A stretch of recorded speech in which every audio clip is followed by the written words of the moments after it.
Follow the team all season long and into the playoffs on civiccentertv.com/LakersSports. That's also where you can watch last week's game where the Lakers defeated Bloomfield Hills 37-0.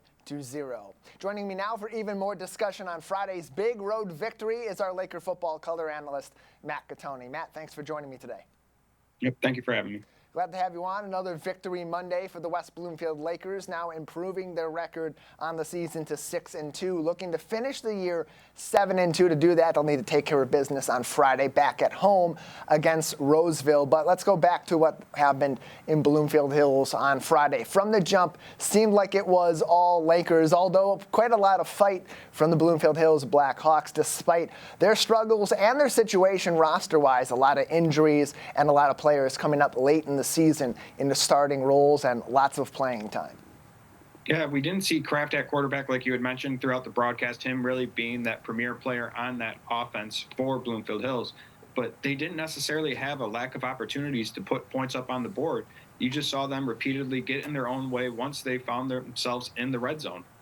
Yeah, or they just could not finish the job. They got into positions where they were able to make those key plays, and maybe from a lack of practice throughout the season, we don't really have that kind of insight into their field goal unit, their special teams front, and how it was able to set Nathan Geniak properly to make those field goals. But even that being said, the Lakers' special teams front has given some of the best kickers in the state, like Aiden O'Neill from Clarkston, some issues in recent weeks as well. So perhaps that's the reason behind some of their field goal woes that led to no score for Bloomfield Hills. But as you said, they were able to take care of business with some of their players. Michael Mathis with a brilliant recovery in the receiving corps on Friday night. Dakota Jancic was able to really take care of business both in traffic and outside of traffic against the West Bloomfield Lakers. That being said, the running defense still quite stout. In fact, that front seven was really able to get after it on Friday. Yeah, that front seven had a dominant game, and you could see just how their ability to get to the passer just impacted even the play calling of Bloomfield Hills. Mm-hmm. But also, you got to give credit to the secondary for really making it a quiet game for Almzaldi. Yeah, 3 picks for West Bloomfield against Clarkston. It was the first time they had any interceptions offensively all season long. And then this week against Bloomfield Hills, 3 interceptions of their own from their defense, picking off the Blackhawks. 2 of those being from Christian Banks, one of those late in the game from Ezekiel Davis. That really sealed the deal for West Bloomfield at that point, much beyond a blowout and in their favor on Friday as they took on the Bloomfield Hills Blackhawks in what was now a 37-0 victory. The third time the Lakers have had a shutout this season, the third time that the score has been 37-0. This time, however, on the road instead of those 2 others at home. Offensively, Matt, who stood out the most for us on Friday night, probably had to be Obi Duru, back in the leaderboard at running back for West Bloomfield for the first time in several weeks. 86 yards and a touchdown on the ground, including his longest being 27, but he had a few different rushes that were right around that length as well. Really important to have a guy like him that can get outside the tackles in the ground game, be an impact player, and get him back involved more heavily in that running game. Yeah, when they can get Duru to the perimeter, they are a nightmare for opposing defenses. Because, again, like I've said on the broadcast, if you give Duru an inch, he's going to burn you for 20 yards at a minimum because he just has the ability to put his foot in the ground and accelerate and get to top speed almost immediately. He was 19 yards behind Will Espy and also 19 carries behind Will Espy for the number 1 rushing spot coming in to week number 8. Their competition continues this week. Will Espy now still well ahead, 18 rushes ahead of Obi Duru on the ground so far. 76 carries for Espy, 58 for Obi Duru. But Duru now leading by 22 yards, 433 yards on the ground after those 86 last week. But what was also important for the Lakers was getting some of the other guys down the depth chart involved. They had much more involvement on the ground from Joel Davis. 3 carries on Friday night, got a reception for 25 yards as well. They got Rayvon Perry involved too, and then Shannon Roshan able to grab a really nice touchdown and show some of his ability to escape and get those yards after the catch. At this point in the season, we've already seen it in recent weeks defensively. Kyron Merriweather, Ezekiel Davis, Tristan Hunter, Jamar Ray, among many others that have gotten involved and made a name for themselves in big play moments. How important is it for this offense, too, as many weapons as they already have, to get some of those other guys down the depth chart, those number 3, number 4 targets already involved, especially as we head toward a very competitive Division I come playoff time. Yeah, we've talked about how they need to, show a little bit more life in the passing game and expand that part of their offense a little bit. And so far, it kind of looks like Rayvon Perry and Shannon Rochon are going to be two of those guys that can help them do that, because they can really fly down the field and get open. And they had some really nice opportunities against Bloomfield Hills. I'll be interested to talk to Coach Hilbers this week about the passing game on This Week in Laker Football, because Bloomfield Hills was a really interesting night. You're able to take care of business on the ground, no problem. 266 yards rushing for West Bloomfield in week number 8, averaged 7.6 yards per carry, and had 4 rushing touchdowns, albeit with 2 fumbles, with a fumble involved also in that throughout the game. However, the passing game had the lowest numbers of the entire season. Just 1 passing attempt for their 2 primary quarterbacks each, Jamal Shakespeare and Jackson Carver, and then 1 passing attempt for Nathan Mafucci. My apologies. Carver had 3. It was 3 passing attempts for Carver, just 1 completion for each of their 3 quarterbacks that saw action on Friday night, and only 98 yards passing. And then, interesting statistic, over the past 3 weeks, they have by a mass majority gone to the rushing game. 387 yards passing between Bloomfield Hills, Clarkston, and Oxford games for West Bloomfield. 646 yards on the ground. The only one of those games where the Lakers led passing yards, being the majority of their offensive production, was by 2 yards against Clarkston. Any fear that this offense may be becoming more predictable because of the amount that they rush the football, or do you believe it's by design because of the 3 defenses they have faced in recent weeks? Yeah, I'm sure Hilbers would say that he would have liked to, kind of lean on the passing game a little bit more. But the way that they were running the football and the way that the score kind of got out of hand so fast, you don't really want to keep on throwing the ball and run up the score and kind of rub the opposing team's nose in it. I think that the play calling last week was more and so just because, we're up 34-0 at half. We're controlling the line of scrimmage. Let's just keep things moving along. That being said, they need to show a little bit of life this week against Roseville, so that way, you kind of quell those concerns going into the playoffs.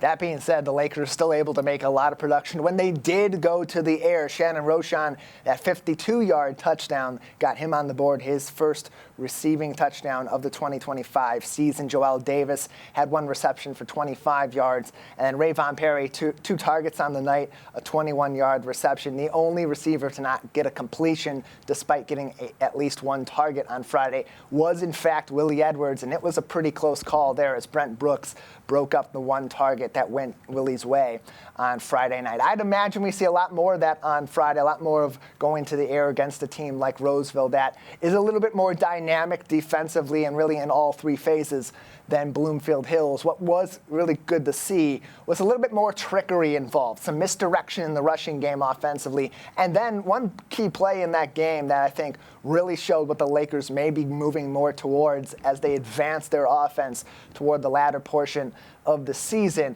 is the exchange between Jackson Carver, Jamal Shakespeare, and then throwing that 52-yard bomb to Shannon Rochon. How much do the Lakers need in terms of mixing up this offense to have both Carver and Shakespeare involved, at least in the backfield, but even beyond that, as quarterbacks simultaneously to keep defenses off guard? Yeah, I mean, Shakespeare is arguably your most dynamic ball carrier as it is. The fact that he can still throw the football so accurately downfield, just like you mentioned, just gives them another dimension of their offense that makes them so dangerous. But with how he plays on defense as well, you don't necessarily want to burn him out. So I feel that it'd be best for the Lakers to go forward to just kind of, once you get in past the 50, start getting Jamal Shakespeare out there and let him maybe either throw the ball, but just get the football in his hands and let him make magic happen. You're going to see a lot more production from him, I'd imagine, coming up. He has just 9 attempts at the quarterback position this season, just 9 passes all year. Five of those have been completions, 138 yards. A couple of those have been a touchdown. So You think about it, 40% of the time, Jamal Shakespeare's throwing the ball at quarterback. It's going to be a touchdown, pretty good numbers. That being said, still a quality season by a landslide for Jackson Carver, 49 for 87, 738 yards, and 4 touchdowns in the air for the junior quarterback. West Bloomfield got a lot to improve on still as they get toward the playoff time. This week was definitely a bounce-back week for the Lakers. That was kind of by design when you look on paper at their schedule, the last 2 weeks of the season being Bloomfield Hills and Roseville. By design, I mean in the case that after the last 2 games they had, real lucky that they have this particular matchup in week number 8, that they were able to get back out there and try to return to form. But how did they translate what happened on Friday night, taking care of business, 37-0 shutout, more or less flawless game from them, although there are some blemishes that you can look at that make it be more or less, not entirely flawless.